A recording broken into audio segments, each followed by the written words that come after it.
वृश्चिक लगन के चार्ट में हम सूर्य और बुध के कंजक्शन पर विचार कर रहे हैं लगातार, और इस वीडियो में अब फोर्थ हाउस के लिए चर्चा करने वाले।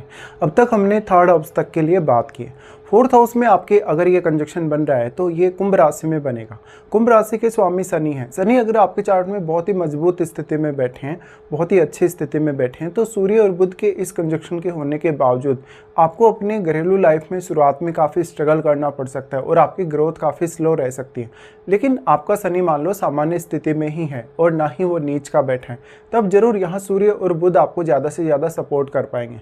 इस स्थिति की वजह से अक्सर जो माताजी हैं आपकी, उनका प्रभाव बहुत गहरा रहता है आपकी लाइफ पर। हो सकता है कि जन्म के बाद से आपकी परवरिश बहुत ही अच्छे से हुई हो, हर प्रकार के सुख साधन आपके जन्म के समय में फैमिली में रहे हों, लेकिन आपको कुछ रेस्ट्रिक्शंस का सामना, कुछ डिसिप्लिन का सामना जरूर करना पड़ा होगा छोटी उम्र में।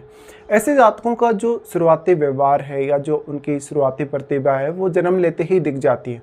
तो ऐसे में आप शुरुआत से काफ़ी ज़्यादा इंटेलिजेंट रहे हो सकते हैं, काफ़ी होनहार रहे हो सकते हैं, साथ ही साथ आप बहुत ज़्यादा विवेकशील और बुद्धिमान रहे हो सकते हैं। तो शुरुआती एजुकेशन को लेकर कुछ प्रॉब्लम्स रही हो सकती हैं, जैसे आपने एक या दो बार अपनी एजुकेशन में कुछ बदलाव किया हो और बाद में आपकी एजुकेशन ज़्यादा स्टेबल रही हो।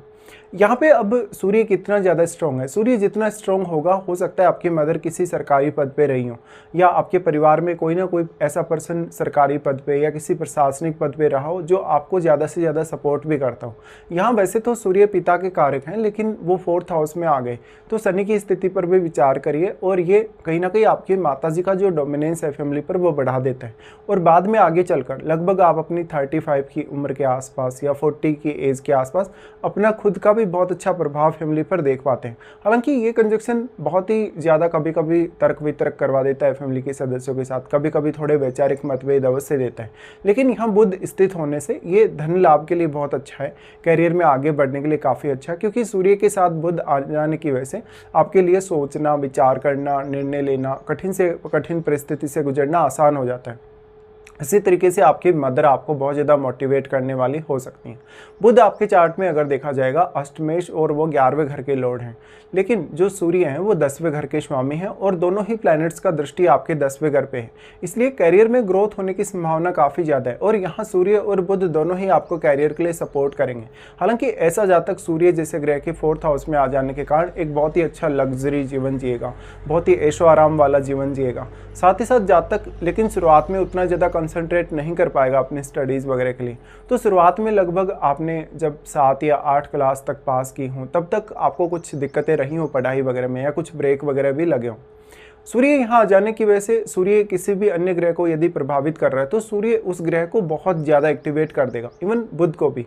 ऐसे में उस ग्रह का प्रभाव आपके जीवन पर काफ़ी ज़्यादा बढ़ जाएगा। या तो सूर्य या बुध के साथ कोई अन्य प्लैनेट स्थित होगा तो उसके साथ भी ऐसा होगा, और आपके 10वें घर में भी यदि कोई प्लैनेट बैठा है तो सूर्य के प्रभाव की वजह से वो ग्रह भी काफ़ी एक्टिवेट हो जाएगा और उस ग्रह का प्रभाव अब आपके कैरियर में काफ़ी बढ़ने वाला है।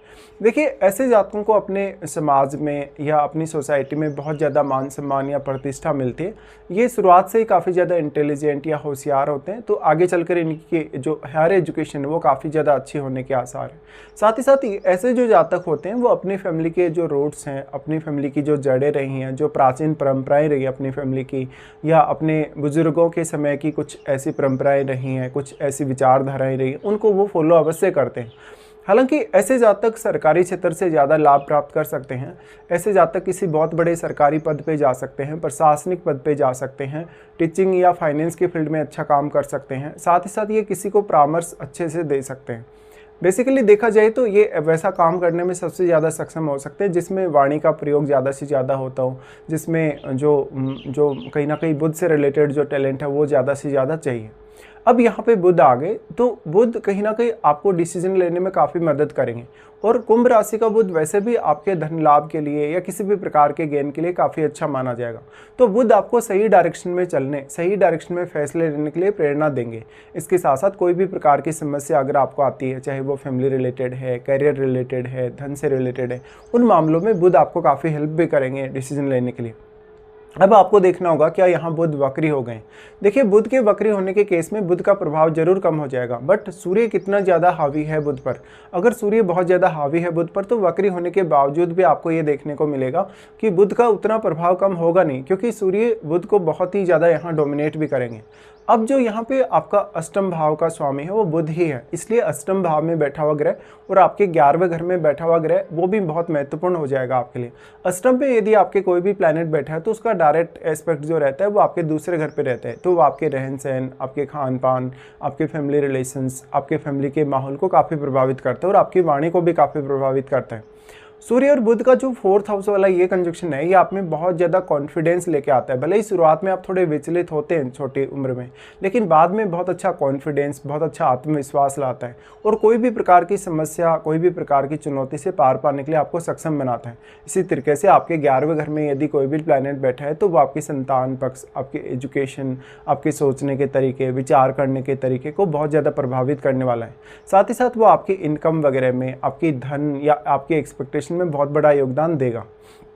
सूर्य अब अपने घर में बैठे प्लैनेट को बहुत ज़्यादा प्रभावित कर पाएंगे क्योंकि सूर्य की डायरेक्ट दृष्टि आपके 10वें घर पे है। तो 10वें घर में बैठा हुआ प्लैनेट कहीं ना कहीं आप ये बोल सकते हैं कि सूर्य के प्रभाव में कार्य करेगा। और अगर यहाँ बुध अस्त हो जाए उस केस में बुध की जो नेचुरल क्वालिटीज़ हैं वो और ज़्यादा इन्हेंस हो जाएंगी।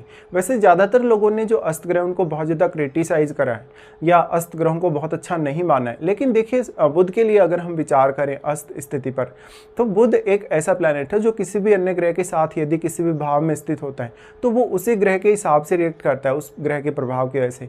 और अक्सर आपको पता है कि ऑलरेडी सूर्य के साथ साथ ही बुध चलते रहते हैं, बिल्कुल क्लोज। ऐसे केस में सूर्य का जो प्रभाव है वो बुध पर और भी ज़्यादा होने के चांसेस हैं। और अस्त होने के केस में क्योंकि सूर्य अपनी एनर्जी बुध को प्रोवाइड कर रहे होते हैं तो आपके बुध से रिलेटेड जो गुण हैं वो कहीं ना कहीं एक्सपांड हो जाएंगे।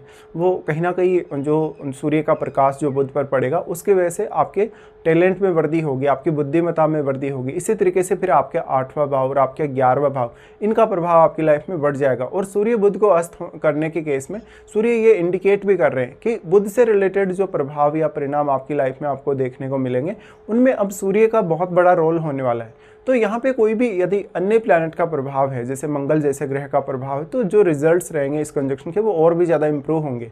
बट अगर राहु केतु जैसे ग्रह का प्रभाव हो तो आपके लिए कुछ चैलेंजेस जरूर हो सकते हैं कि आपको अपना घर छोड़ना पड़ेगा, प्रोफेशन के लिए शुरुआत में थोड़ी अनसर्टेनिटी वगैरह रहेगी ऐसा। इसके साथ साथ कौन कौन से ऐसे प्लैनेट्स हैं अब आपके चार्ट में जो आपके 4th हाउस पर अपनी दृष्टि डाल रहे हैं, उन प्लैनेट्स को देखिए।